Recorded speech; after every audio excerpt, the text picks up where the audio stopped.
नमस्कार साथियों। आप सभी का गुरुजी 4.0 प्लेटफॉर्म पर स्वागत है। मैं आपके साथ वीडियो कोर्स को लेकर उपस्थित हुआ हूँ। वीडियो के कोर्स में आपके भाषा ज्ञान के अंतर्गत अंग्रेजी विषय का सिलेबस है। उस सिलेबस का टोटल मार्क्स 20 अंक हैं और ऑलमोस्ट 16 क्वेश्चंस आपसे पूछने वाला है। और वो क्लास 10th और 12th के ग्रामर से वो टॉपिक्स हैं। उन टॉपिक्स के बारे में हम बात किए थे। तो उसमें हमारे पास टेंस है, फिर एक्टिव पैसिव है, डायरेक्ट इनडायरेक्ट है, एक छोटा सा टॉपिक पार्ट्स ऑफ स्पीच है, अनसीन पैसेज है, टैग क्वेश्चंस हैं और एक सब्जेक्ट वर्क एग्रीमेंट है। तो ये 7 से 8 टॉपिक्स हैं। इसके अलावा एक अनसीन पैसेज आपसे डिस्कस करेंगे। अनसीन पैसेज में आपको एक पैसेज दिया जाएगा। उस पैसेज में आपके 4 से 5 क्वेश्चन आपसे पूछे जाते हैं। तो इस प्रकार से आपका सिलेबस डिजाइंड है। Total marks 20, 16 questions. उसमें पैसेज आपका से 4 क्वेश्चंस, प्रोबेबली 4 क्वेश्चंस आपसे पूछे जाएंगे। बाकी 12 क्वेश्चंस आपसे ग्रामर पे आने वाले हैं। तो मैं आपसे सबसे पहले फर्स्ट टॉपिक जो आपके सिलेबस में डिजाइंड है वो है टेंस। टेंस को लेकर आज उपस्थित हुआ हूँ। टेंस टॉपिक जो क्लास 10th में के सिलेबस से लिया गया है प्राय, क्योंकि जो हमारे वीडियो सिलेबस में डिजाइंड है उसमें लिखा गया क्लास 10th और 12th इंग्लिश ग्रामर। तो 10th से क्वेश्चन 12th के 10th के एग्जाम से में भी पूछे जाते हैं। सेम पैटर्न पर, सेम सिलेबस पर आधारित छोटे छोटे क्वेश्चन आपसे 10th से पूछे जाएंगे। तो मैं आपके साथ टेंस के बारे में डिस्कस करने के लिए आज उपस्थित हुआ हूँ। प्यारे बच्चों, हमारा टॉपिक है टेंस।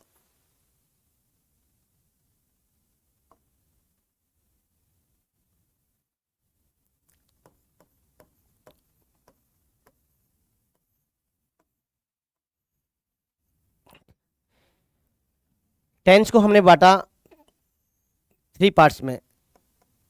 पहले बांटा हमने प्रेजेंट, एक पार्ट आपका पास्ट, एक पार्ट बांटा हमने फ्यूचर।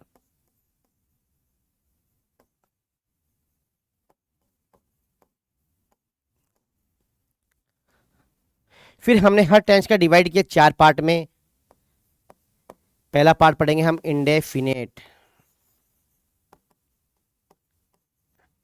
दूसरा पार्ट हमारा कंटिन्यूअस है। थर्ड पार्ट हमारा परफेक्ट है। और फोर्थ पार्ट हमारा परफेक्ट कंटिन्यूअस है।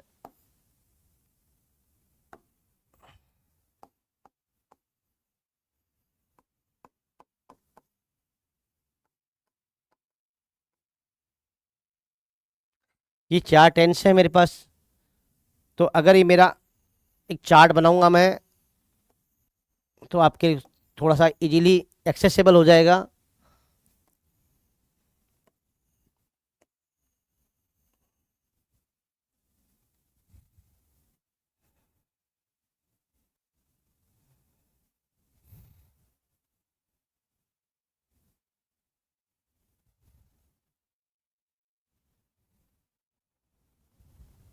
तो पहला पहला होगा आपका प्रेजेंट इंडेफिनेट, फिर है प्रेजेंट कंटिन्यूअस, फिर है प्रेजेंट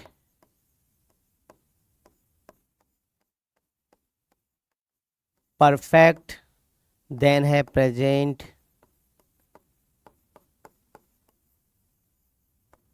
परफेक्ट कंटिन्यूअस। सिमिलर मैंने present indefinite, present continuous, present perfect continuous, फिर past indefinite,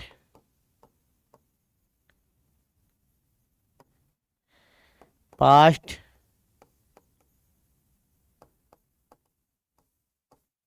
continuous, past perfect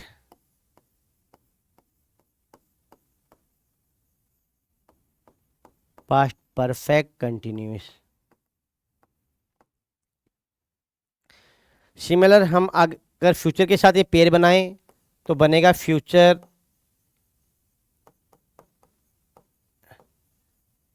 indefinite, future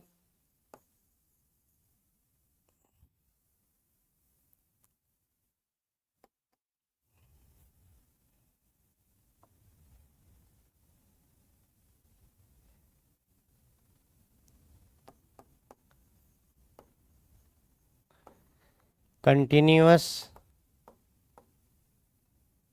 फिर आएगा फ्यूचर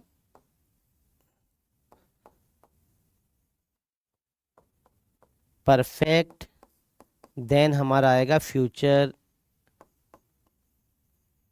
परफेक्ट कंटिन्यूअस।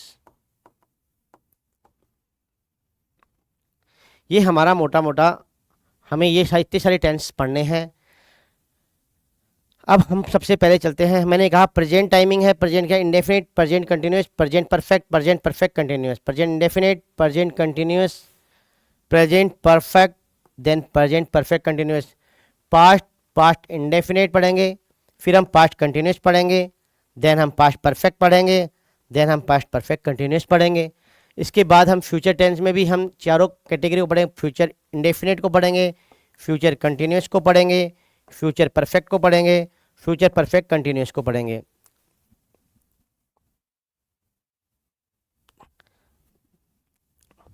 आज हम टॉपिक पे बात कर रहे हैं, सबसे पहले फर्स्ट पार्ट पे लेते हैं प्रेजेंट इंडेफिनाइट।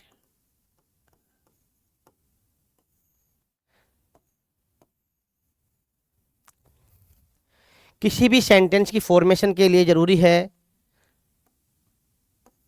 कोई भी सेंटेंस बनने के लिए जरूरी है उसके पास क्या हो, सब्जेक्ट हो और वर्ब हो। सब्जेक्ट और वर्ब उसकी रिक्वायरमेंट है। किसी भी सेंटेंस को फॉर्म होने के लिए दो चीज़ों की ज़रूरत है, सब्जेक्ट चाहिए और मुझे वर्ब चाहिए। अब बात करते हैं हम प्रेजेंट इंडेफिनिट की। प्रेजेंट इंडेफिनिट की जो स्ट्रक्चर है, बेसिक स्ट्रक्चर, वो है सब्जेक्ट,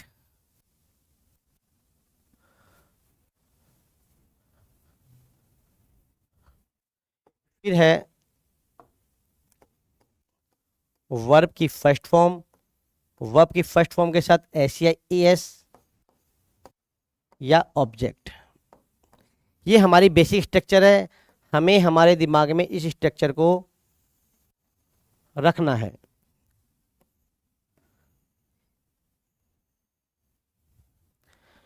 अब बात करते हैं सब्जेक्ट। पहला सब्जेक्ट है हमारे पास। सब्जेक्ट कौन होता है? सब्जेक्ट बनते हैं हमारे नाउन या प्रोनाउन। नाउन या प्रोनाउन को ही एकमात्र राइट है किसी भी सेंटेंस का सब्जेक्ट होने का। तो सब्जेक्ट हमेशा बनेंगे नाउन और प्रोनाउन। एक बात नोट कर लो, पूरी अंग्रेजी में नाउन और प्रोनाउन, नाउन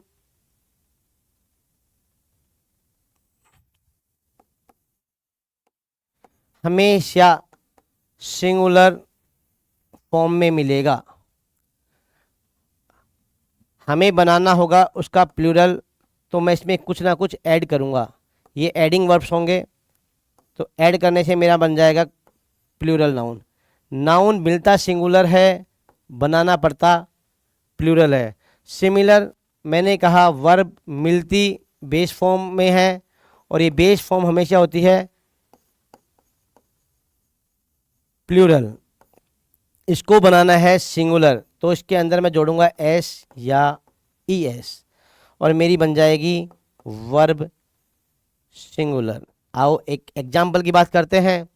जैसे मैंने एक नाउन की बात करी, प्लेयर, ये मेरा सिंगुलर नाउन है, इसमें मैंने जोड़ा एस या ई एस जोड़ूँ अगर मैं, तो इसके अंदर लास्ट लेटर आर है, तो आर है तो ई एच नहीं जुड़ेगा, जुड़ा एस तो बना मेरा प्लेयर्स। तो मैंने ये सिंगुलर है और ये मेरा प्लूरल है। सिंगुलर से प्लूरल बनाने के लिए मुझे कुछ ना कुछ ऐड करना है। सिमिलरली मेरी एक वर्ब है गो, ये मिलेगी प्लूरल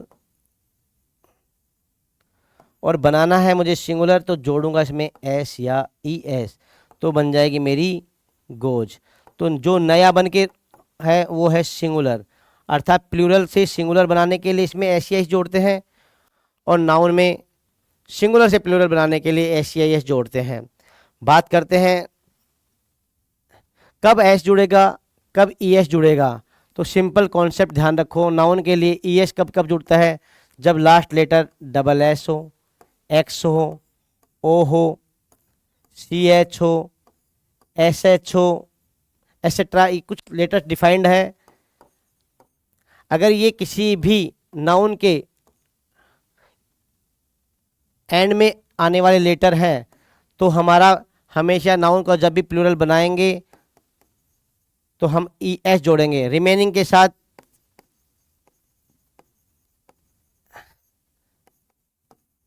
एस जोड़कर हम प्लूरल बना देंगे। इसके अलावा जैसे हमारा कोई नाउन वाई से ख़त्म हो रहा है, अगर कोई नाउन हमारा वाई से ख़त्म हो रहा है, वाई से पहले हमारा कॉन्सोनेंट है, तो मैं क्या करूँगा, कॉन्सोनेंट को चेंज कर दूंगा आई में और वाई को जहाँ कॉन्सोनेंट है वहाँ पर वाई को चेंज कर दूंगा आई में और ई एस जोड़ दूंगा। जैसे एग्जाम्पल आया एक बेबी, तो मैंने इसको चेंज कर दिया बेबीज।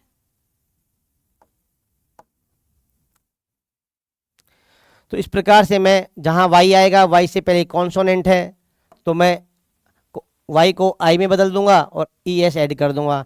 लेकिन अगर यही एग्जाम्पल वाई है, वाई से पहले अगर वोवेल है, तो यही एग्जाम्पल मेरा बनेगा डेज। तो ये ध्यान रखने वाली बात है कहाँ एस या एस जुड़ेगा और कहाँ ई एस जुड़ेगा। अब मैं बात करता हूँ, आपके पास मैंने भी बात की आपके पास स्ट्रक्चर की, बेसिक स्ट्रक्चर की। सब्जेक्ट होगा, वर्ब की फर्स्ट फॉर्म एस या ई एस होगी, ऑब्जेक्ट होगा। ये मेरा बेसिक स्ट्रक्चर है प्रेजेंट इंडेफिनिट का।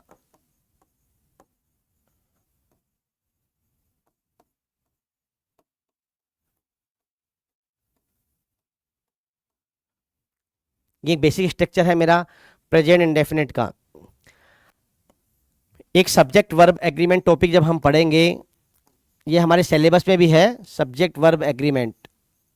तो एक सिंपल बात है, याद रखिएगा, अगर मेरा सब्जेक्ट सिंगुलर है, सब्जेक्ट अगर सिंगुलर है तो आने वाली वर्ब भी सिंगुलर होगी। इट मीन्स कह सकते हैं बराबर वाले की दोस्ती बराबर वाले के साथ। सब्जेक्ट सिंगुलर तो वर्ब सिंगुलर होगी। अगर सब्जेक्ट प्लूरल तो आने वाली वर्ब भी प्लूरल होगी। सब्जेक्ट के अकॉर्डिंग वर्ब का व्यवहार होता है, इसी टॉपिक को कहा जाता है सब्जेक्ट वर्ब एग्रीमेंट। सिंगुलर की दोस्ती सिंगुलर के साथ, प्लूरल की दोस्ती प्लूरल के साथ। सब्जेक्ट सिंगुलर आने वाली वर्ब भी सिंगुलर, सब्जेक्ट प्लूरल आने वाली वर्ब भी प्लूरल होगी।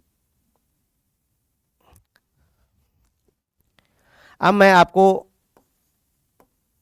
वापस एक बार स्ट्रक्चर पे लेके जा रहा हूँ। वर्ब की फर्स्ट फॉर्म एस या ई एस प्लस ऑब्जेक्ट, ये हमारा स्ट्रक्चर है। ध्यान रखने वाली बात है कि जब जब इंडेफिनिट आएगा, इंडेफिनिट टेंस आएगा, तो इंडेफिनिट टेंस की हेल्पिंग वर्ब होगी एक मेन वर्ब होगी। इसमें हेल्पिंग वर्ब हमेशा इसकी डू है और मेन वर्ब इसकी हमेशा वर्ब की फर्स्ट फॉर्म है। ये आपको अंडरलाइन करके रखना है। मैंने कहा इंडेफिनिट टेंस है, हेल्पिंग वर्ब हमेशा डू होगी, मेन वर्ब मेरी वर्ब की फर्स्ट फॉर्म होगी। ये सिंपल स्ट्रक्चर है। अगर मेरा सेंटेंस अफर्मेटिव है, अगर यही सेंटेंस मेरा नेगेटिव होगा तो मेरी स्ट्रक्चर में आ जाएगा सब्जेक्ट डू या डज, फिर नॉट आ जाएगा, फिर मेरी वर्ब की फर्स्ट फॉर्म आ जाएगी, फिर मेरा ऑब्जेक्ट आ जाएगा। अगर यही स्ट्रक्चर मेरी इंट्रो की है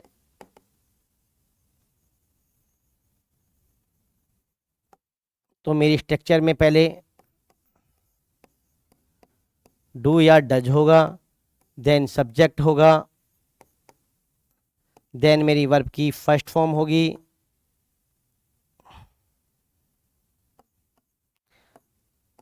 देन मेरा ऑब्जेक्ट और इंट्रोगेटिव साइन होगा। अगर यही सेंटेंस मेरा इंट्रो में भी है नेगेटिव भी है तो पहले मेरा सब्जेक्ट डू या डज आएगा,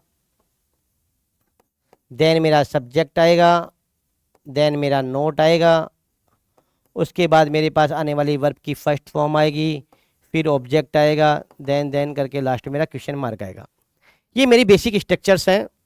अब यहाँ फोकस करने वाली बात क्या है? यहाँ फोकस करने वाली बात यही है प्यारे बच्चों कि मेरे पास प्रेजेंट इंडेफिनिट में वर्ब की फर्स्ट फॉर्म, वर्ब की फर्स्ट फॉर्म, वर्ब की फर्स्ट फॉर्म ही आने वाली है। हेल्पिंग वर्ब में डू या डज। अब हमारे पास टॉपिक आता है डू कब आएगी और डज कब आएगी। डू मैंने कहा ये है वर्ब हमेशा प्लूरल मिलती है, तो प्लूरल मैंने एक बात कही आपसे कि प्लूरल अगर मेरी वर्ब है तो उसका व्यवहार, उसका रिश्ता किसके साथ होगा? प्लूरल सब्जेक्ट के साथ। तो मेरी डू वर्ब हमेशा प्लूरल सब्जेक्ट के साथ आएगी। सिमिलर मैंने कहा वर्ब को अगर सिंगुलर बनाना है तो मैंने उसमें ऐड किया था एस या ई एस, और वर्ब हमेशा प्लूरल मिलती है और इसको सिंगुलर बनाने के लिए ऐड किया हमने, तो ये हमारे हमेशा यूज होगी सिंगुलर सब्जेक्ट के साथ। ठीक है बच्चों, अगर सब्जेक्ट सिंगुलर है तो आने वाली वर्ब भी सिंगुलर है, सब्जेक्ट प्लूरल है आने वाली वर्ब भी प्लूरल है। तो मैंने कहा अगर डू कब आएगा? डू मिलती प्लूरल है, मैंने कहा वर्ब नेचर में ग्रामर में प्लूरल फॉर्म में मिलेगी। सिंगुलर बनाने के लिए डज, सिंगुलर वर्ब है तो सिंगुलर सब्जेक्ट आएगा, वर्ब प्लूरल है तो आने वाला सब्जेक्ट भी प्लूरल होगा।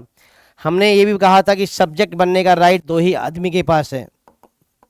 पूरी पार्ट्स ऑफ स्पीच में दो ही आदमी सब्जेक्ट बन सकते हैं, पहला है नाउन, दूसरा है प्रोनाउन।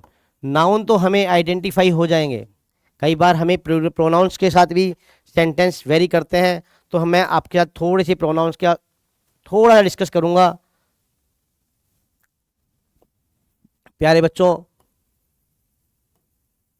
प्रोनाउन में पर्सन्स कितने प्रकार के होते हैं? 3 टाइप्स के होते हैं। पहला फर्स्ट पर्सन, दूसरा सेकंड पर्सन, तीसरा थर्ड पर्सन। मैं आपसे पर्टिकुलर प्रोनाउन चैप्टर के साथ भी 5-6 क्लासेस डिस्कस करूंगा, लेकिन हमें फिलहाल जितना काम आ रहा है हम उस पर बात करने वाले हैं कि हमारे पास जितना मुझे आज ज़रूरत पड़ेगी 10th चैप्टर में, मैं आपसे आज उतना डिस्कस करूंगा। तो मैंने कहा फर्स्ट पर्सन कौन होता है? फर्स्ट पर्सन होता है हमारा आई, और आई का जब प्लूरल बनेगा तो वो बनेगा वी। सेकंड पर्सन होता है यू, इसका प्लूरल भी यू। और थर्ड पर्सन होता है ही, मैस्कुलाइन जेंडर, सी फेमिनाइन जेंडर, फीमेल्स के लिए यूज होगा। थर्ड है हमारा इट, न्यूटर या जेंडर्स के लिए यूज होता है। और इन सब का जब प्लूरल बनाऊंगा तो वो बनने वाला है दे। तो ये हमारा प्रोनाउन चार्ट है। 3 पर्सन है हमारे पास, फर्स्ट पर्सन, सेकंड पर्सन और थर्ड पर्सन। ये इसका सिंगुलर फर्स्ट पर्सन का आई। बेसिकली याद रखने का तरीका ये फर्स्ट पर्सन सेकंड पर्सन को क्या है, तो याद रखो अगर सबसे पहले कोई चीज़, कोई वस्तु हमारे पास है तो उस पर हक किसका होगा, या कुछ भी आपको कुछ चीज़ मिली तो सबसे पहले हक किसका होगा? मेरा, सबसे पहले मेरा। फिर बाद में मेरे से जो पास में या मेरे जो सामने है उसका सेकंड हक उसका होगा। और फिर भी अगर कुछ बच गई तो वो मेरे दोस्तों का होगा या मैं जिनको जानता हूँ उनका होगा। तो वो सब जिनको जानते हो वो है third person, he see it. Second person you, first person I, ये हमारे प्रोनाउन हैं। तो मैंने आपसे कहा सब्जेक्ट बनने का राइट नाउन के पास है और प्रोनाउन के पास है। नाउन सिंगुलर होगा या प्लूरल होगा, मैंने आइडेंटिफिकेशन आपको बता दिया, क्योंकि नाउन हमेशा मिलता सिंगुलर है, एस या एस जोड़ दिया तो प्लूरल हो जाएगा। फिर दूसरा केसेज है हमारा प्रोनाउन। प्रोनाउन में मैंने बताया सिंगुलर, ये भी सिंगुलर, ये भी singular. I you he see it singular हैं, वी यू दे हमारे प्लूरल नाउन्स हैं। अब मैं आपके पास टॉपिक्स पे आता हूँ।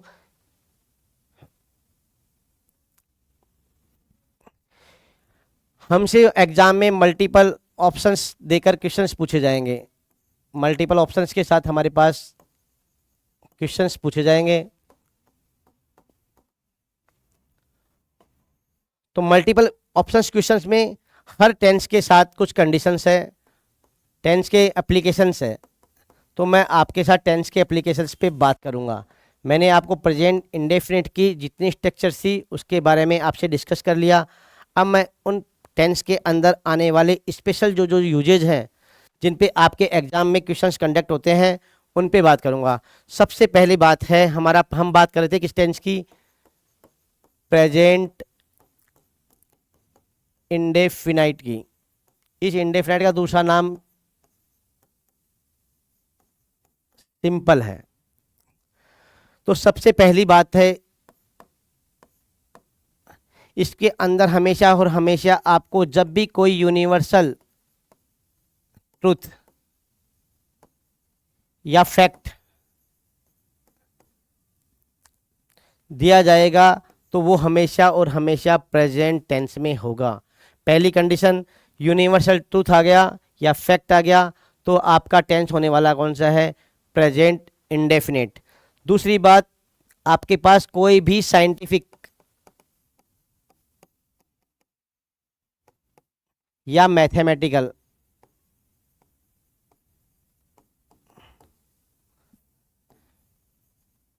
फैक्ट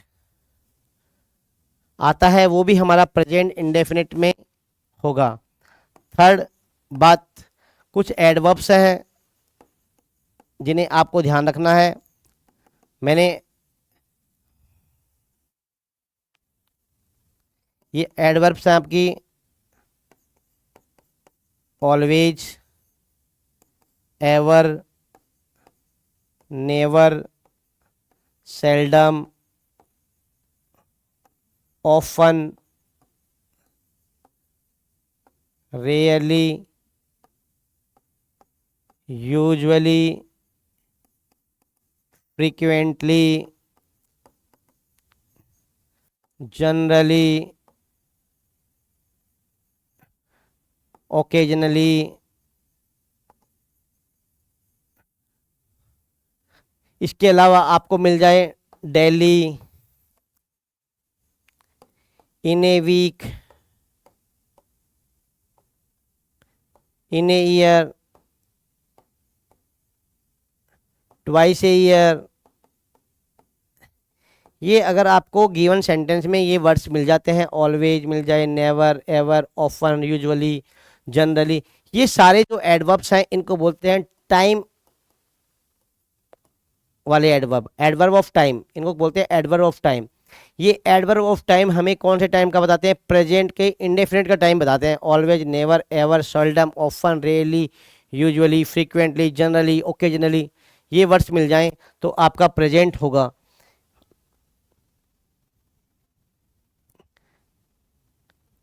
फिर इसके अलावा आपके पास क्या होगा, जैसे किसी न्यूज़पेपर की हेडलाइन है, वो हम आपने न्यूज़पेपर, इंग्लिश न्यूज़पेपर जब देखते हैं तो जितनी भी हेडलाइंस आएंगी तो वो सारी की सारी प्रेजेंट इंडेफिनिट में ही होंगी।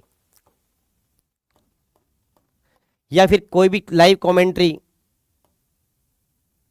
क्रिकेट मैच की जो भी कमेंट्री जाती हैं, या कोई भी गेम की लाइव कमेंट्री चलती है, या न्यूज़ डिस्कशन चलता है, या कहीं लाइव सेशंस चलते हैं, तो वो सारे के सारे लाइव सेशंस भी किस में होंगे, प्रेजेंट इंडेफिनिट में ही होंगे। इसके अलावा जितने भी ईडियम्स आते हैं, फ्रेजेज आते हैं, ये भी हमारे सिर्फ और सिर्फ किस में होंगे, प्रेजेंट इंडेफिनिट में ही होंगे। कुछ एक्सक्लेमेटरी सेंटेंस होते हैं,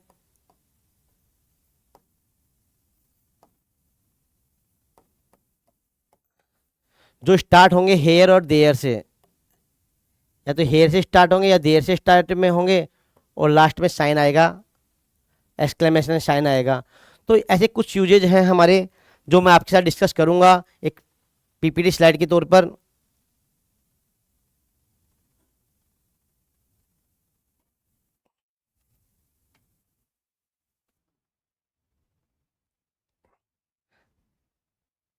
देखो बच्चों, अब आगे हम इस स्लाइड्स के थ्रू कुछ एग्जांपल्स के बारे में डिस्कस करने वाले हैं। पहला हमारे पास यूजेज है इटरनल ट्रूथ। इसे हम इटरनल समझो या यूनिवर्सल समझिए। मतलब इसका ये हुआ कि जो भी चीज़ें नेचर वाइज डिसाइडेड हैं वो सारे यूनिवर्सल हैं। तो यूनिवर्सल जब भी ट्रूथ की बात की जाएगी तो वो हमेशा और हमेशा प्रेजेंट इंडेफिनिट में ही होगा। मैंने कहा प्रेजेंट इंडेफिनिट वर्ब की फर्स्ट फॉर्म एस या ई एस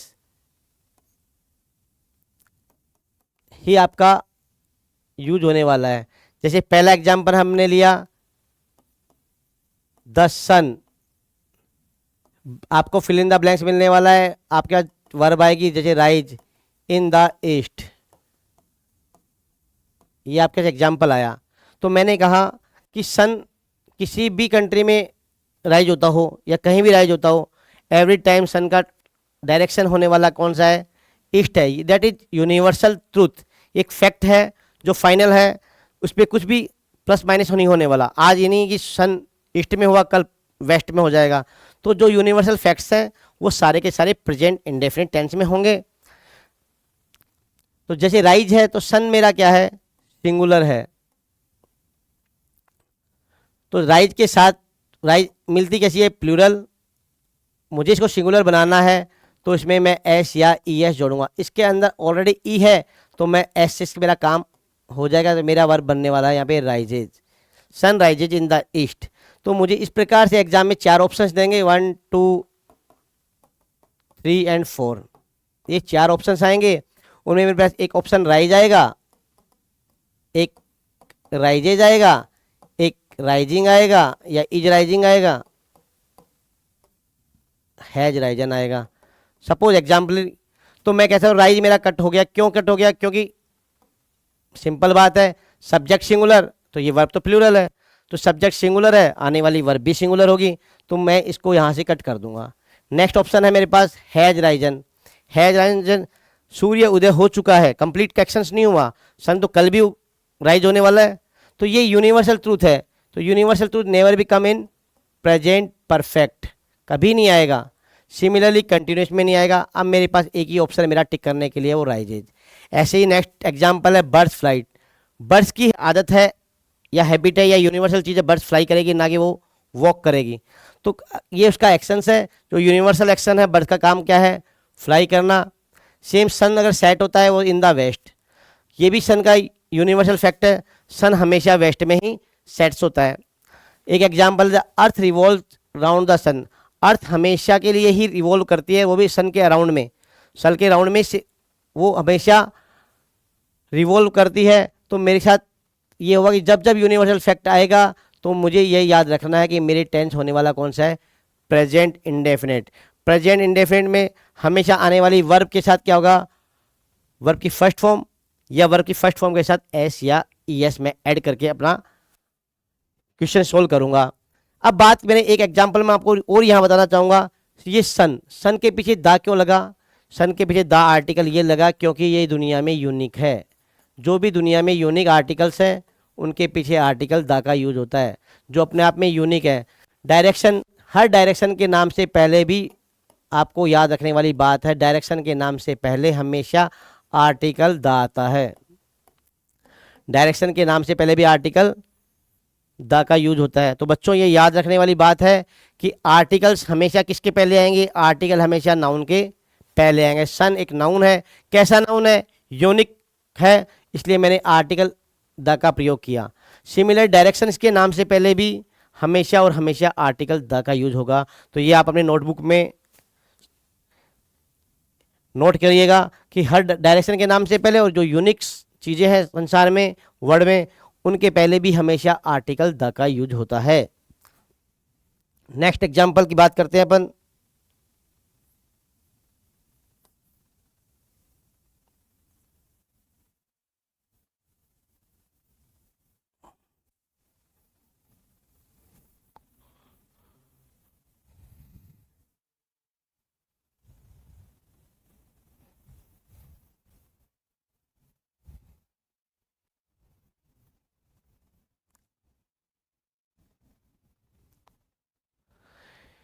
नेक्स्ट बात है हमारी डेली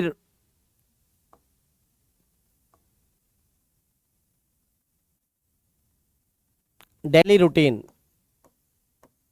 जो भी हमारे डेली रूटीन के एक्शंस हैं उन्हें हम क्या कहते हैं, जो हम चीज़ डेली करते हैं वो हमारी क्या बन गई, हैबिट बन गई। इसको हम ये भी कह सकते हैं हैबिचुअल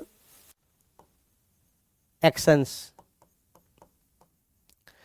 जब कोई भी हैबिचुअल एक्शंस की बात की जाएगी या डेली रूटीन्स की बात की जाएगी तो हमेशा टेंस कौन सा होने वाला है, प्रेजेंट इंडेफिनिट। और इंडेफिनिट के लिए मैंने आपको बताया वर्ब की फर्स्ट फॉर्म या वर्ब की फर्स्ट फॉर्म के साथ एस या ई एस ऐड होके आएगा। जैसे एक एग्जांपल ले रहा हूं मैं, आई गेट अप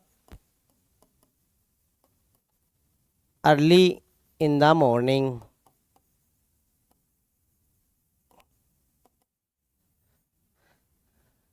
ये मेरी हैबिट है, I get up early in the morning. रोज मैं सुबह जल्दी उठता हूँ, आज भी उठा हूँ, कल भी उठूंगा, ये मेरी हैबिट है। जब भी कभी है किसी की हैबिट की बात की जाएगी तो होने वाला टेंस का नाम होगा प्रेजेंट इंडेफिनेट। बच्चों एक चीज और ध्यान रखना, इन the morning, in the evening, the morning और इवनिंग के साथ आप छोटा सा एक नोट बनाएं, मॉर्निंग और इवनिंग के साथ आने वाला प्रीपोजिशन हमेशा इन होगा। तो आप ध्यान रखिएगा ये बात भी, इन द मॉर्निंग। सेकेंडरी हमने बात की आई गेट अप, गेट मेरी वर्ब है और आई मेरा प्लूरल सब्जेक्ट है, सिंगुलर सब्जेक्ट है। परंतु आई को हम किस में काउंट कर रहे हैं, प्लूरल में काउंट करते हैं। आई और वी के साथ वर्ब की फर्स्ट फॉर्म का प्रयोग होगा। तो आई के साथ मैंने गेट मेरी वर्ब है, मुझे गेट का फिल इन द ब्लैंक्स करना था, तो अगर गेट के साथ मैं क्या करूँगा, गेट्स ना करके गेट करूँगा, क्योंकि आई के साथ मेरा क्या यूज होता है,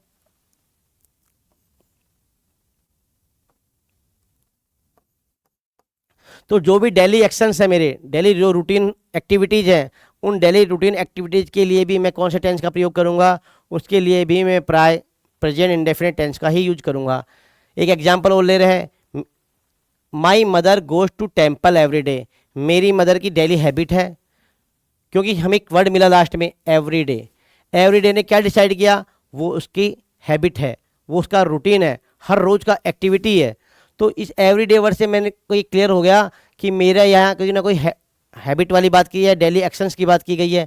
तो मैं इसके साथ भरने वाली वर्ब भी क्या दूंगा, गोज। मैंने गो क्यों नहीं भरा, क्योंकि मदर मेरी सिंगुलर है। अगर सिंगुलर सब्जेक्ट है तो आने वाली वर्ब भी सिंगुलर। और मैंने कहा गो मेरी प्लूरल मिलती है, इसको सिंगुलर बनाने के लिए मैं इसमें क्या जोड़ूंगा, ई एस।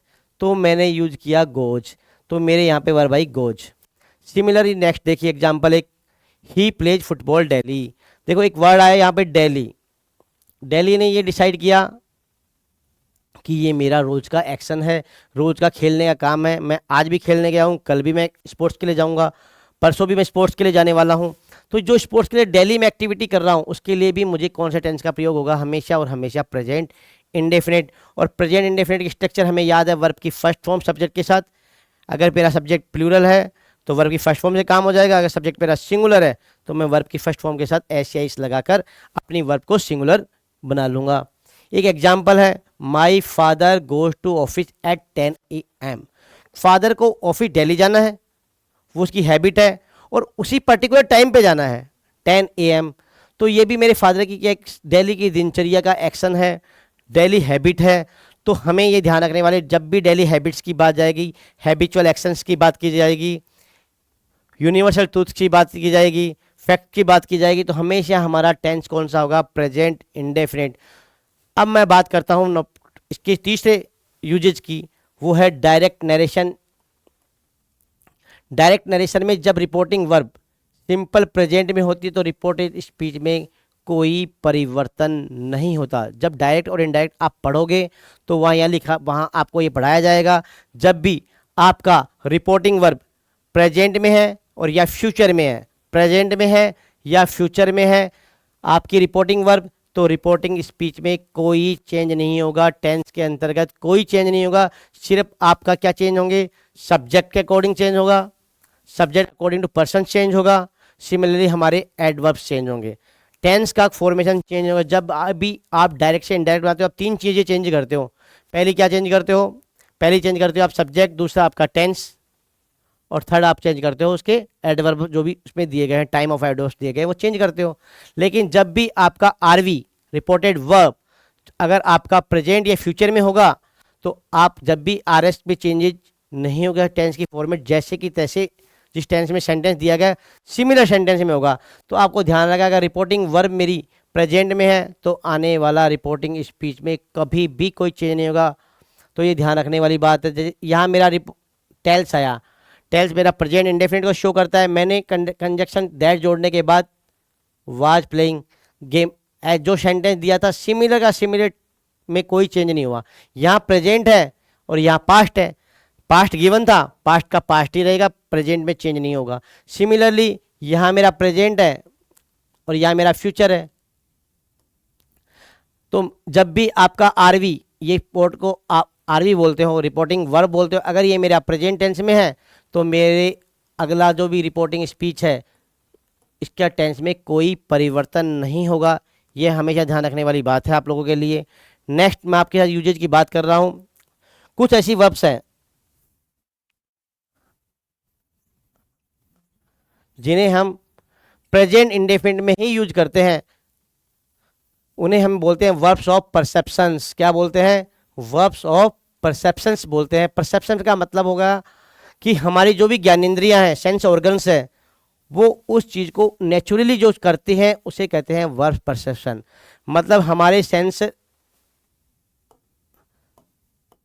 ऑर्गन्स जो उनका काम है वो अगर वो सेंसरी ऑर्गन सिमिलर काम करते हैं, जो उनकी नेचुरली एक्टिविटीज है, जो नेचर ने उनके लिए डिसाइड किया है, वो अगर एक्टिविटी करते हैं हमारे सेंसरी ऑर्गन, तो हमारा वर्ब वो उनके काम आने वाली वर्ब हमेशा और हमेशा प्रेजेंट इंडेफिनिट में होंगी।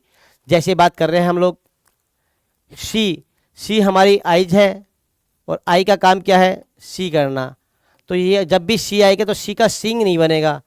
जब भी किसी चीज़ को देखने की बात की जाएगी तो सींग आईएनजी फॉर्म नहीं होगी, हमेशा और हमेशा वर्ब की फर्स्ट फॉर्म में ही मिलेगी। ऐसे ही हमारे हियर सुनने का काम भी हमारे सेंसरी ऑर्गन ईयर के द्वारा किए जाएंगे। जब भी कोई हियर की बात की जाएगी तो हियर का हियरिंग नहीं बनेगा, जनरल सेंस में हियरिंग नहीं बनेगा, हियर का हियर रहने वाला है। ऐसे ही हमें थिंक, ये वर्ब्स ऑफ थिंकिंग, तो ये भी हमारी वर्ब हमेशा प्रेजेंट इंडेफिनिट में ही मिलेगी, वर्ब की फर्स्ट फॉर्म में ही मिलने वाली है। ऐसे ही हमारे पास एक वर्ब है लुक, एक है अपीयर। मैं आपको जब भी अगला टेंस जो पढ़ाऊंगा प्रेजेंट कंटिन्यूअस, उसमें सारी verbs of emotions, verbs of thinking, verbs of perceptions के बारे में पूरा आपको चार्ट दूंगा। बेसिकली आप याद रखिए see, hear, think, have, look, appear और सीम और बिलोंग्स, इन वर्ब्स के साथ कंटिन्यूअस टेंस का यूज जनरल सेंस में बिल्कुल नहीं होता है। कंटिन्यूअस टेंस का जनरल सेंस में यूज नहीं होगा। जैसे एक एग्जांपल ले रहा हूँ, I hear they are going to use USA next year. मैंने सुना है कि वो नेक्स्ट ईयर कहाँ जा रहे हैं? यूएसए जा रहे हैं। तो ये मेरे सेंसरी ऑर्गन ने नेचुरल एक्शंस किया है, हियर करने का काम किया है, तो हियर का हियरिंग नहीं, मैं हियरिंग नहीं होगा।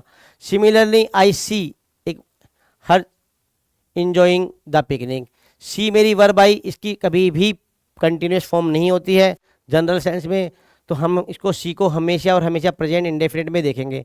तो मैंने कहा ये कुछ वर्ब्स हैं, आप अच्छे से ध्यान रखिए, see, hear, think, have, belong, look, appear, seem, ये कुछ ऐसी वर्ब्स हैं जो particularly use and use only present indefinite में यूज होती हैं।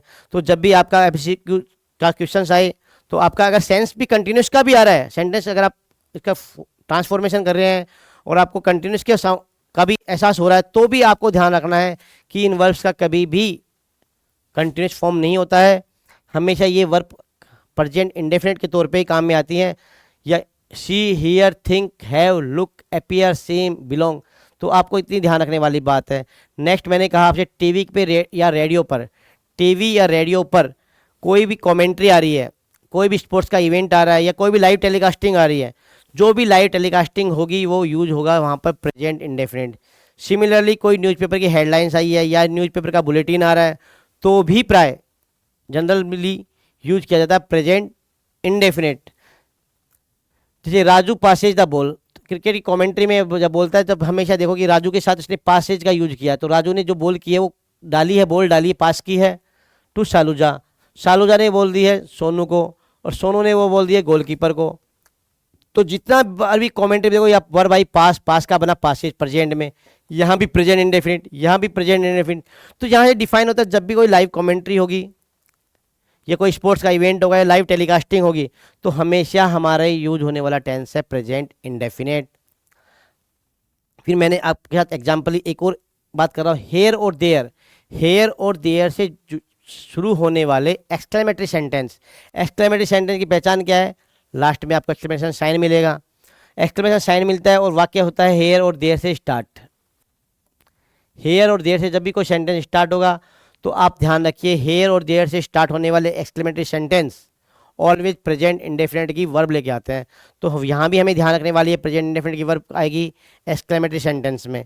अगर वो स्टार्ट हो रहे हैं हेयर एंड देयर से, हेयर एंड देयर से स्टार्ट होने वाले exclamatory sentence always comes in present indefinite और ऑलवेज कैरी वर्ब की first form according to subject. अगर एस लगाना है या येस लगाना है या सिमिलर प्लूरल रखना है।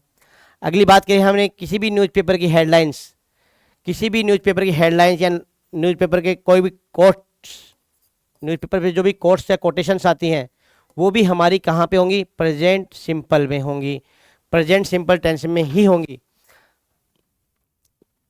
अगली बात करते हैं, कोई भी फ्यूचर प्लान है, कोई भी फ्यूचर का कोई प्लान है और फ्यूचर टाइम के एडवर्ब भी दे दिया उसने। हमें क्या दिया है? फ्यूचर टाइम के एडवर्ब्स भी दे दिए हैं। लेकिन जो फ्यूचर प्लान है वो डिसाइड हो गया आज की डेट में, डिसाइडेड टुडे। अगर वो डिसाइडेड प्रोग्राम है और वो होने वाला है फ्यूचर में, जैसे मैंने आपके कहा prime minister visits Sikar next Monday, तो नेक्स्ट से मुझे क्या पता आने तो वाले बाद में है नेक्स्ट मंडे, परंतु उनका आना डेफिनेट हो गया कि उन्होंने अपना प्लान फिक्स कर दिया, तो नेक्स्ट मंडे मेरा फ्यूचर का एडवर्ब है। जैसे मैं नेक्स्ट मंडे देखूंगा तो मैं फ्यूचर के लिए टाइमिंग मेरे को फ्यूचर मिला, परंतु मेरा ये जो प्लान है वो बन चुका है आज ही, डिसाइडेड हो गया टुडे। ऐसा कोई प्लान जो फ्यूचर में, इवेंट तो फ्यूचर में होने वाला है लेकिन उसकी प्लानिंग और उसका डिसाइड आज हो गया है या प्रेजेंट सिनारियो में हो गया है, तो उसके साथ भी आप यूज करेंगे प्रेजेंट सिंपल वर्ब की first form SEIS according to subject. जैसे our college opens in the next month,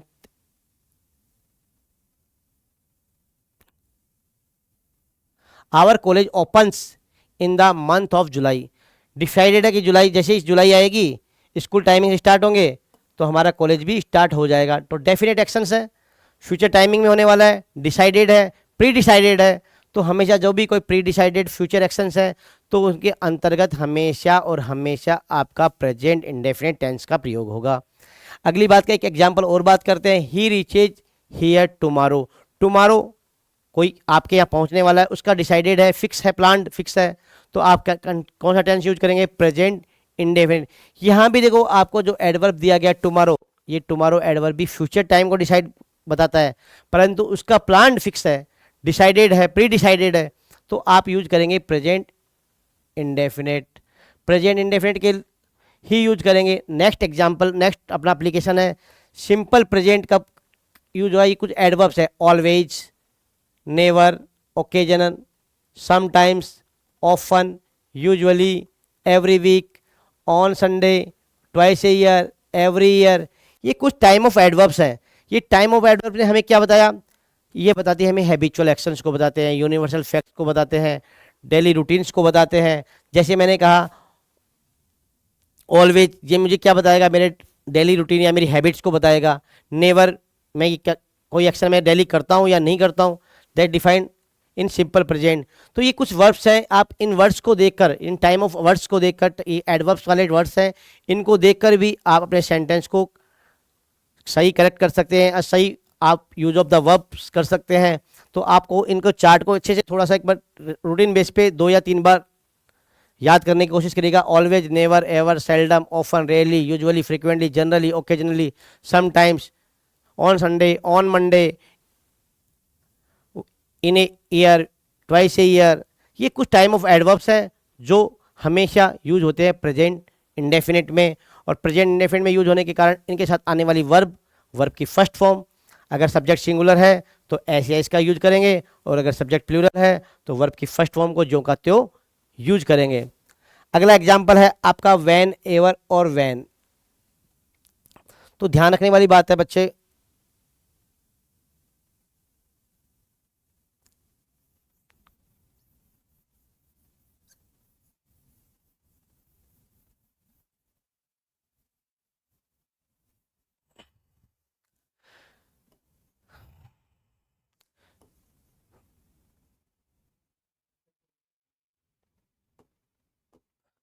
van और वैन एवर, ये दो वर्ड्स हैं जो दो क्लोज को जो ऐड करते हैं, टू क्लोज या सेंटेंस को ऐड कर रहे हैं। जब भी वैन और वैन एवर से दो क्लोज जुड़ते हैं तो हम, अगर हमारा पहला क्लोज सिंपल या इंडेफिनिट में है तो अगला क्लोज भी सिमिलर सिंपल या इंडेफिनिट में ही होगा। तो ये ध्यान रखने वाली बात है। मैंने कहा वैन और वैन एवर एक क्या है, कंजक्शन है। एज ए काम किसके तौर पे करेंगे, कंजक्शन के तौर पे काम करेंगे। जब ये कंजक्शन के तौर पे काम करेंगे तो ये काम इनका क्या होगा, दो क्लोजेज को ऐड करना या दो सेंटेंस को ऐड करना। जब ये दो सेंटेंस ऐड करेंगे तो एक होगा सिंपल इंडेफिनिट, सिंपल में या इंडेफिनिट में होगा, तो आने वाला नेक्स्ट क्लोज भी सिमिलर सेम टेंस में ही होगा। जैसे एग्जाम्पल की बात करें, whenever it rains the roof leak, जब भी बरसात होगी तब तब छत क्या हो जाएगी, लीक करेगी। तो ये कह रहे, मतलब यहाँ भी इंडेफिनिट है और यहाँ भी इंडेफिनिट है। तो एक क्लोज आपका वेन एवर से जुड़ गया, दूसरा क्लोज आपका कोमा के द्वारा बाद आपका दूसरा क्लोज स्टार्ट होगा। तो ये अगर यहाँ इंडेफिनिट है तो यहाँ भी इंडेफिनिट होगा। Similarly when open the window comma a light goes on, तो यहाँ भी आपका प्रेजेंट सिंपल है तो आने वाली वर्ब नेक्स्ट क्लोज में भी क्या होगी, प्रेजेंट सिंपल की ही होगी। तो हमने ये ध्यान रखा वैन और वैन एवर दो कंजक्शन है और दोनों के दोनों क्या करेंगे, सेम सेंटेंस के सेम टाइम के टेंस को ही क्या करेंगे, कनेक्ट करेंगे। लेकिन एक बात और नोट करो, वैन के साथ वैन अगर दो क्लोज को ऐड करती है और उस क्लोज में कोई ना कोई कंडीशन होगी, तो कंडीशन होगी तो बनने वाला सेंटेंस कंडीशनल होगा। जब वो कंडीशनल सेंटेंस होगा तो वो कंडीशन को कहते हैं हम ओपन कंडीशन। तो उसमें दो क्लोज होंगे, एक वैन वाला क्लोज, एक कोमा के बाद वाला क्लोज। एक वैन के बाद का क्लोज होगा, एक कोमा के बाद का क्लोज होगा। तो इतने आपको ये ध्यान रखनी है, जब ऐसी स्थिति आएगी जब वैन से जुड़ेगी तो वैन के बाद वाला जो क्लोज होगा वो हमेशा प्रेजेंट इंडेफिनिट में होगा, लेकिन कोमा के बाद वाला क्लोज हमेशा फ्यूचर इंडेफिनिट में होगा। देखो दोनों में अंतर क्या है, यहाँ कोई ना कोई कंडीशंस की बात की जाएगी। अगर एक कंडीशन पूरी होगी तो दूसरी कंडीशन का एक्शन होना या हैपनिंग होना तय है।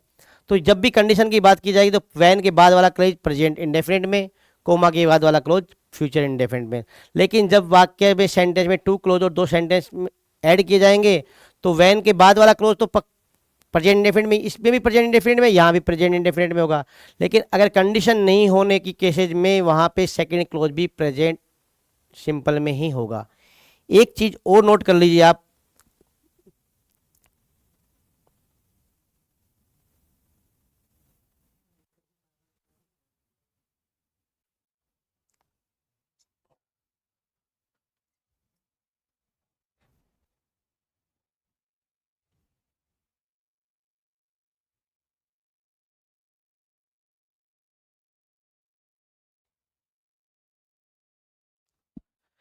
कि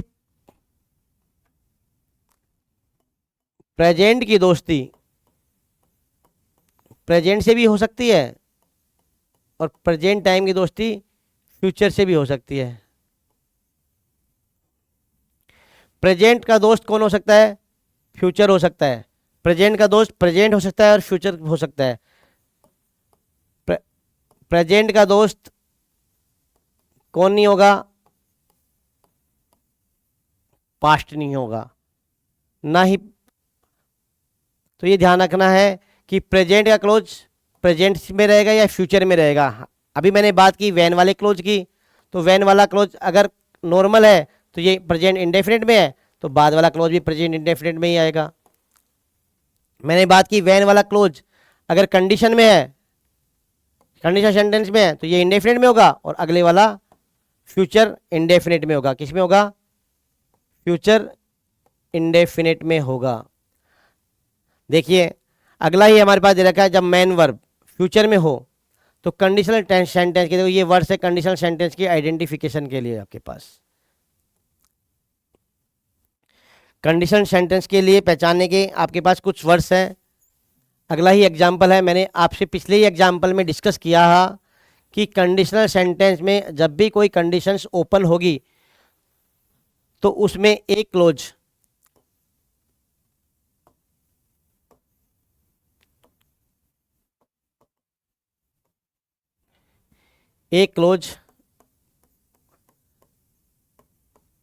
प्रेजेंट इंडेफिनिट में होगा और दूसरा क्लोज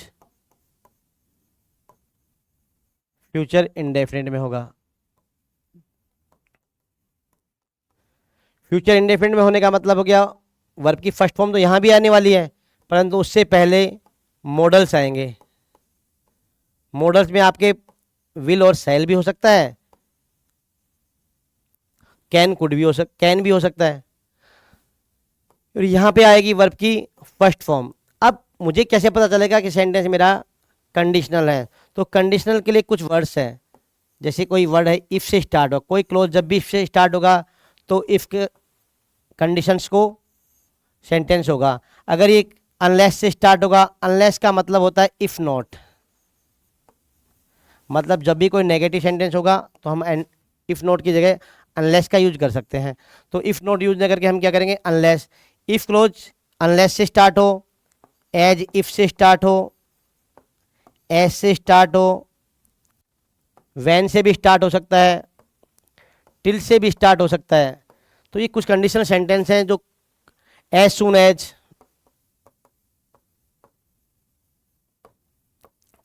ये कुछ ऐसे वर्ड्स हैं जो कंडीशनल को हमारे को आइडेंटिफाई करेंगे। तो इफ क्लोज या ये जो वर्ड अनलेस, एज इफ, ये सारे के सारे कंडीशनल क्लोज को शो करते हैं। इनके साथ आने वाली वर्ब जब भी ये आएंगे, इनके साथ आने वाली वर्ब हमेशा हमेशा हमारी किस में होगी? प्रेजेंट इंडेफिनिट में। जैसे टिल था, टिल के बाद आने वाली वर्ब अराइज, तो हमें पता चला टिल के बाद जब भी वर्ब आएगी तो प्रेजेंट इंडेफिनिट की आएगी।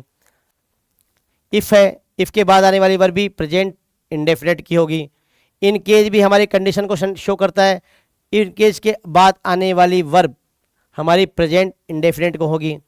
एज, एज भी एक कंजक्शन है जो कंडीशन को शो करेगा, एज के बाद आने वाली वर्ब भी हमारी प्रेजेंट इंडेफिनिट की होगी। आई शैल वेट अंटिल इट स्ट्राइक्स 7, तो हमारा एक अंटिल ने भी हमें कंडीशन सेंटेंस को फॉर्म किया, और कंडीशन फॉर्म करने के कारण हमारे आने वाली वर्ब की फर्स्ट फॉर्म का हम यूज करेंगे। सिमिलरली एक और कंडीशन वर्ड है हमारे पास बिफोर, बिफोर के बाद भी आने वाला प्रेजेंट इंडेफिनिट होगा। कब होगा ये ध्यान, सेकंड पेयर जो आपको बनने वाला है वो फ्यूचर में होना जरूरी है। देखो ये भी फ्यूचर में है, ये भी फ्यूचर में, ये फ्यूचर में, ये फ्यूचर में, ये फ्यूचर इंडेफिनिट में एज सून एज से जोड़ा तो आने वाला वर्ब की फर्स्ट फॉर्म। फ्यूचर में है, इफ से जोड़ा आने वाला प्रेजेंट इंडेफिनिट में होगा। फ्यूचर से जोड़ा, सेल से जोड़ा, आने वाला टिल के बाद भी प्रेजेंट इंडेफिनिट आएगा। अनलेस हमारा, मैंने कहा अनलेस कैसा वर्ड है? नेगेटिव वर्ड है। अनलेस में नोट हाइड है, तो हमारा सेंटेंस यहाँ भी इसमें नोट हाइड था, तो यहाँ नोट है तो यहाँ भी हम नोट का यूज करेंगे। तो यहाँ नोट के साथ विल नोट पास किया तो ये हमारा फ्यूचर इंडेफिनिट हुआ, तो हमारा यहाँ पे आने वाली वर्ब भी हमारी अनलेस के बाद आने वाली वर्ब भी प्रेजेंट इंडेफिनिट की होगी। वैन है, वैन के बाद आने वाला क्लोज प्रेजेंट इंडेफिनिट में है। ही कम्स, तो आने वाला नेक्स्ट क्लोज फ्यूचर इंडेफिनिट में होगा। तो इस ऐसी कंडीशन को हम किस नाम से जानते हैं? Open conditions.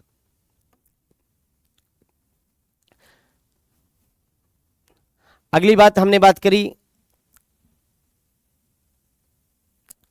तो आप ध्यान रखिएगा जब भी कोई कंडीशनल सेंटेंस आएंगे, कंडीशनल सेंटेंस आपके स्टार्ट किससे होंगे, इफ, एज इफ नोट को हम अनलेस के तौर पे यूज करते हैं, until, till, as if, when, till, ये कुछ ऐसे एज सुन एज, ऐसे कुछ वर्ड्स हैं जो हमारे कंडीशनल सेंटेंस को फॉर्म करते हैं।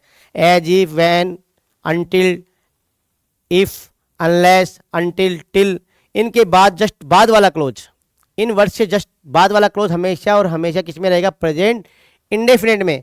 तो नेक्स्ट जो भी डॉट कॉमा के बाद आने वाला क्लोज है वो हमेशा होगा फ्यूचर इंडेफिनिट में। अगर हमें दो में से एक क्लोज दे दिया जाएगा, उसमें हमें वर्ब फिल होके आएगी और दूसरे में हमें ब्लैंक करके पूछेगा, तो हम आसानी से भर सकते हैं। अगर वो वहाँ फ्यूचर इंडेफिनिट दिया है तो पहला क्लोज जो कंडीशन वर्ड के साथ स्टार्ट होता है वहाँ हम प्रेजेंट इंडेफिनिट भरेंगे, फिल इन द ब्लैंक्स में हम प्रेजेंट इंडेफिनिट का चुनाव कर लेंगे, चूज कर लेंगे। अब बात करता हूं मैं इसको एक और यूज के साथ।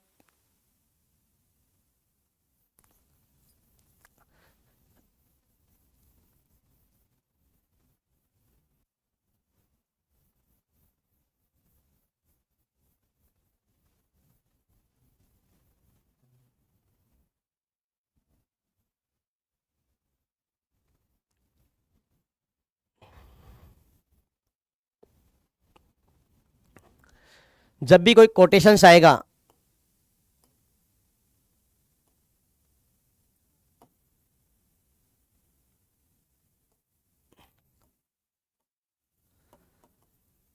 जब भी कोई कोटेशन आएगा या कोई ईडियम्स आएगा तो हमेशा और हमेशा किस में होंगे, प्रेजेंट इंडेफिनाइट में होंगे। जैसे एग्जांपल के तौर पे आवर टीचर, टीचर ने स्टेटमेंट दिया सनराइजेज इन द ईस्ट, देखो डबल कोटेड में आया है तो ये किसी ना किसी का स्टेटमेंट है।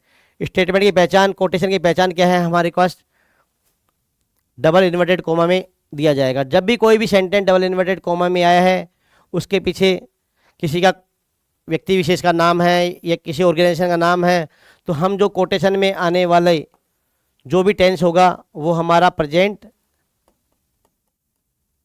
इंडेफिनिट या सिंपल होगा। प्रेजेंट सिंपल या इंडेफिनिट पे हमें हमेशा याद रखने वाली बात है वर्ब की फर्स्ट फॉर्म एस या एस अकॉर्डिंग टू सब्जेक्ट हम लगाएंगे। सिमिलरली जो शेक्सपियर ने कहा neither A borer nor a lander भी, तो उसने शेक्सपियर का स्टेटमेंट है, coma inverted double inverted coma में है और गिवन स्टेटमेंट है, तो हम इसमें यूज करने वाले हैं प्रेजेंट इंडेफिनिट। सिमिलरली थर्ड बात है, राम ने कहा, राम ने स्टेटमेंट दिया bird fly and fish swim. देखो एक चीज और बताने वाली बात है, फिश आया आपके पास और फिश के साथ आने वाली वर्ब क्या की है इसने, स्विम। तो आप डाउट मत रखिएगा, फिश तो सिंगुलर है और आने वाली वर्ब भी प्लूरल है। तो देखो फिश की दो फॉर्म बनती हैं, फिश का प्लूरल फिश भी बनता है और फिश का प्लूरल फिशेज भी बनता है।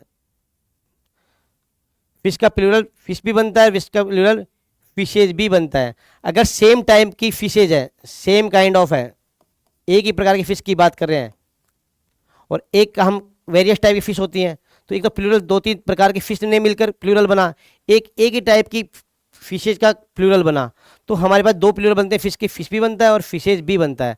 तो यहाँ जो फिश यूज हुआ है वो हमारा प्लूरल यूज हुआ है, तो प्लूरल यूज हुआ है तो हमारे साथ आने वाली वर्ब भी प्लूरल होगी। बर्ड्स के साथ हमने फ्लाई यूज किया क्योंकि बर्ड्स भी प्लूरल है और वर्ब भी हमारी प्लूरल आ गई। तो ये राम का स्टेटमेंट था, राम का कोटेशन था bird fly and fish swim. तो जब भी कोई कोटेशन आएगा, जब भी कोई स्टेटमेंट आएगा या कोई इडियम्स आएगा तो वो हमेशा और हमेशा प्रेजेंट सिंपल में होगा। तो हम फाइनली प्रेजेंट सिंपल के जो भी हमने यूजेज किए उनको एक बार रिवाइज कर लेते हैं। फर्स्ट कंडीशन, अगर कोई हमारे पास यूनिवर्सल फैक्ट्स आते हैं या इटरनल फैक्ट्स आते हैं, यूनिवर्सल ट्रूथ्स आते हैं, तो हमारा टेंस होगा प्रेजेंट इंडेफिनिट।